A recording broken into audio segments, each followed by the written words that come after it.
Hi guys, this is Mask. Today we'll be doing a coaching session for Blueprint about Queen Charge Lalo. Today I will be talking to you about Queen Charge Lalo a little bit generically, so to introduce the army, and then we'll be looking in particular to a couple ways to execute it, as Queen Charge Lalo is a very fun and strategical army. I think its main strength um, come from the fact that it's not something super standard, but you can play it out in a lot of different variations, and this is the reason why it's very hard for base builders to defend, and at the same time it's very fun to play. Queen Charge Lalo specifically, sorry, not the gears, the equipments. I always confuse myself. So I think for the king, Barbarian King, it's sort of a must-have to bring these two. I think they are by far the best we have in the game so far for him. Now for the queen, it's a little bit more questionable, meaning that I think this setup I have right now, so the frozen arrow and the invisibility, are probably the best, I'd say the most valuable. But they are also not so easy because the frozen arrow doesn't have the ability of health recovery that the archer puppet has. So if you're a beginner, you might find a little hard to focus at the same time on the queen charge and the follow-up of the attack. You might lose your queen ability through you might lose your ability through you might lose your queen through her ability. And so I recommend to begin with to use the archer puppet instead of the frozen arrow, I believe. Now for the warden, it's also quite questionable in my opinion because I've seen both of them being used. Like what's for sure is the Eternal Storm, and then between the life gem and the healing book, it's honestly quite personal. It depends a little bit on your way to do it. Me personally prefer by a lot using the life gem, because as I said, I try to get as much value as I can out of my queen charge, and then the Lalo is sort of just cleanup of the base, and maybe we can talk about it later a bit more specifically when we talk about how we do the Lalo. And then for the Royal Champion, obviously the new gears are both very good. I think I haven't upgraded it yet, but the haste one is very good to replace the shield, I believe. But also we talk about it later when we see how we are using the Royal Champion. It's a base which was popular in Legends League a little time ago. By the way, I'm using these pads, but as I said, you're free to, sorry, these equipments, but you're free to change them. Now always drop balloon in front of our healers, then the queen, then we look for dead spots with our archers, maybe over here. Nice, that's great values of storage. Then we drop another Cockaloon because the first one got demolished on the outside. Right, nice, it's triggering a couple traps. Now I think we might want to, okay, I expected it. It's something very common when there are invisibility towers that people try to use skeleton spells. Now traps it to mess up the timing. Now what we want to do is,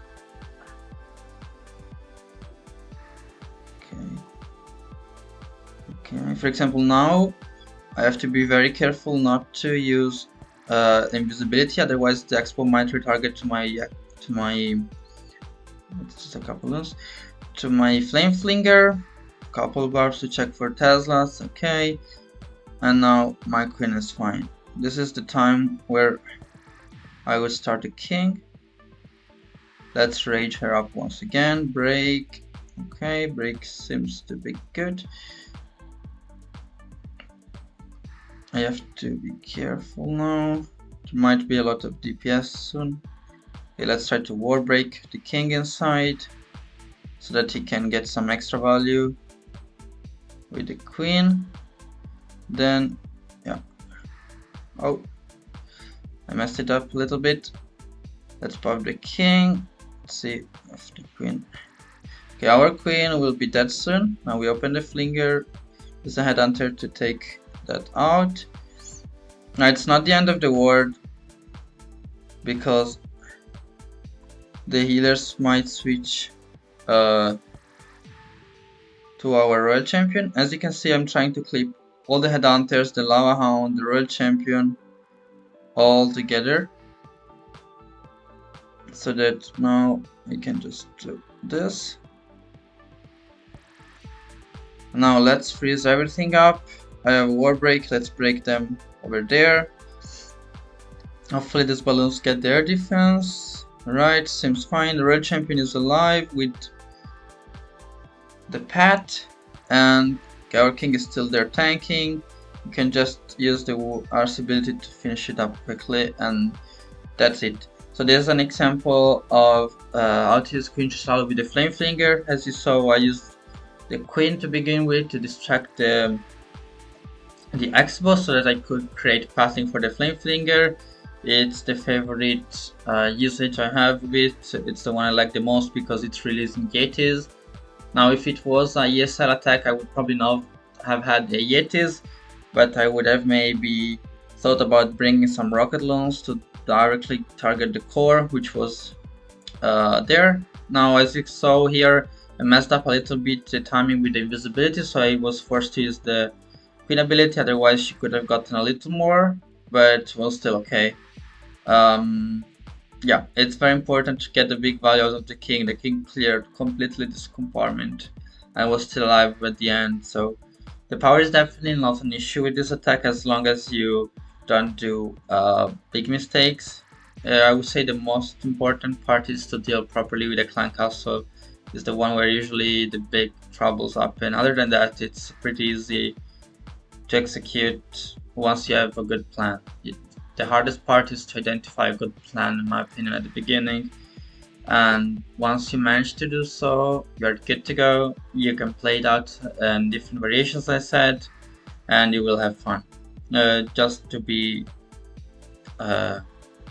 explaining a little more, I charged over here because the clan castle is over here, so there's no shot I'm entering the other side with all this DPS all at the same time. You always want to avoid rage towers when queen charging because the damage might be a lot. Here it was not the greatest because monolith obviously, but as you saw, just dropping one phase is enough to clear it. Now I didn't have maybe the hardest CC over there in the defense because it's quite quick to kill, but it's also, I chose that because it's not hard, like the easiest to deal with, as a lot of people I saw lose the queen against super minions, so you always want to try and have a great freeze combination, which I was talking about earlier, for the monolith, which is the high DPS defense, and then the high DPS troops, especially trying to clip the headhunters, which slow down your queen and make everything worse. Once you do that, you're good to go, and as I said, it's not the strongest arm in the game right now, but you can play it with it and definitely have more fun rather than spamming your triders, because it's a multi-phase attack and at least I enjoy a lot doing it, and as you can tell, can also have a decent success with it. So I hope it's been good for you, you learned something and hopefully you enjoy playing it. This is everything from me. Have a nice day. Bye bye.